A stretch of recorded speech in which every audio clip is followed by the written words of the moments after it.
Hello friends, welcome to Defence Matrix. तो Dubai air show से पहले SU-57 का एक वीडियो निकलकर सामने आया है, जहां पर इसका एक प्रोटोटाइप जो कि T-50-9 है, ये पहली बार अपने इंटरनल वेपन बे को शोकेस कर रहा है, जहां पर दो R-74 M2 मिसाइल कैरी करी जा रही हैं और आपको दो क्रूज मिसाइल मिल जाएंगी जो कि KH-58 USH हैं।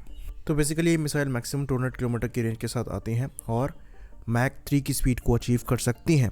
साथ में ये जो नए वर्जन्स है ये फोल्डेड विंग्स के साथ आते हैं। स्पेशली इनको SU-57 के लिए ही डिज़ाइन किया गया है और ये नए वाइड बैंड सीकर के साथ भी आती हैं। तो ये चीज़ हम जानते हैं कि SU-57 के साथ एक नया वेपन पैकेज भी रशिया द्वारा डेवलप किया गया है और यहाँ पर उसी को शोकेस किया जा रहा है। इवन जो आप R-74 M2 मिसाइल देख रहे हैं, इनके लिए डेडिकेटेड हार्ड पॉइंट्स बनाए गए हैं इंटरनली।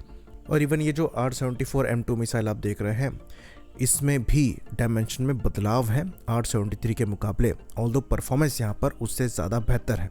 ये मैक्सिमम 40 किलोमीटर तक स्ट्राइक कर सकती है, ऐसा बताया जाता है, और मैक 2.5 की स्पीड को अचीव कर सकती है। यहाँ पर आपको जो इंगेजमेंट एनवेलप है वो भी ज़्यादा वाइडर मिलता है और ये मिसाइल ±75 डिग्रीज ऑफ पोर देख सकती है और यहाँ पर better infrared counter measure capability दी गई है। बाकी एक और इंटरनल वेपन बे यहाँ पर है जो कि ओपन नहीं किया गया है। ये एक्चुअली जो क्रूज मिसाइल्स कैरी करी जा रही हैं उसके जस्ट पीछे है।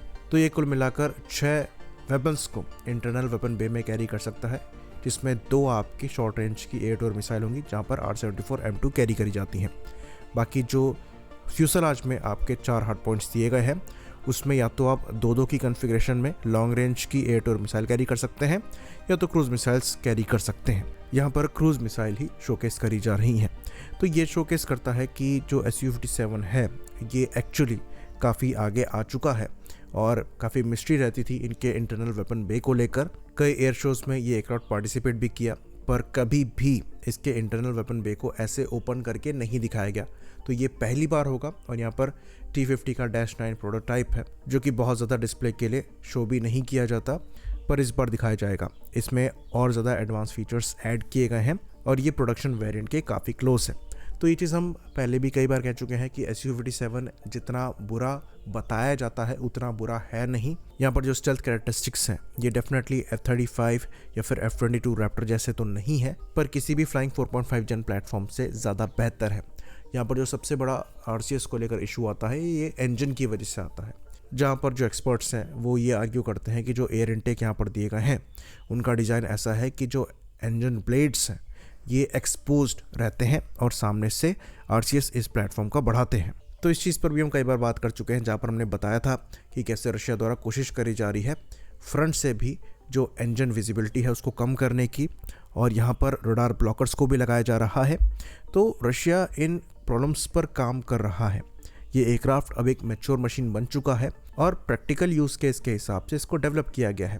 तो इस एयरक्राफ्ट की जब हम बात करते हैं तो खाली हमें एयरक्राफ्ट को ही नहीं देखना है, बल्कि इसके वेपन पैकेज को भी देखना है, क्योंकि इसके वेपन पैकेज के साथ ये जो एयरक्राफ्ट है और साथ में S-70 ओकोटनिक जो अनमैन्ड टीमिंग सिस्टम के तौर पर डेवलप किया जा रहा है, वो भी पूरे पैकेज का पार्ट है।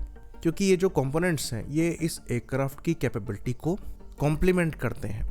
तो हमें इसको एज अ होल सिस्टम देखना है, और जब हम इसको एज अ होल सिस्टम देखते हैं तब हमें पता लगता है कि ये काफ़ी कैपेबल प्लेटफॉर्म है, क्योंकि अभी यहाँ पर हाइपरसोनिक सिरकॉन मिसाइल भी ऐड होनी है।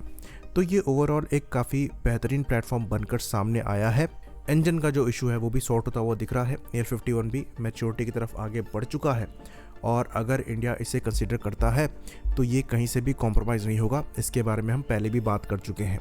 ये प्रैक्टिकल ऑपरेशंस के लिए बनाया गया है और इवन जब हमारे डिफेंस मिनिस्टर से इसके बारे में क्वेश्चन भी पूछा गया तो उन्होंने इसको नकारा नहीं कि इस पर हम कोई बात नहीं कर रहे हैं या फिर इसको लिया नहीं जा सकता। उन्होंने ये क्वेश्चन टाल दिया, जो कि इंडिकेट करता है कि डिस्कशन यहाँ पर अभी भी चल रहे हैं और इंडिया अपने कार्ड्स को प्ले आउट नहीं करना चाहता है।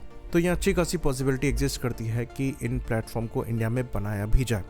कुछ रिपोर्ट सजेस्ट करती हैं कि 2 से 5 स्क्वाड्रन तक लिए जा सकते हैं, और अगर पाकिस्तान को 5th जनरेशन फाइटर प्लेटफॉर्म मिल गए तो डेफिनेटली यहाँ पर इसके चांसेस अच्छे खासे बढ़ जाएंगे कि इंडिया SU-57 को एक्वायर कर ले। बाकी F-35 भी टेबल पर है, पर वो एक ज़्यादा रिस्की बेट होगी। आई होप इन्फॉर्मेशन यहाँ पर क्लियर रही हो। इसी बात पर इस वीडियो को हम ख़त्म करेंगे। लाइक करिए, सब्सक्राइब करिए। जय हिंद।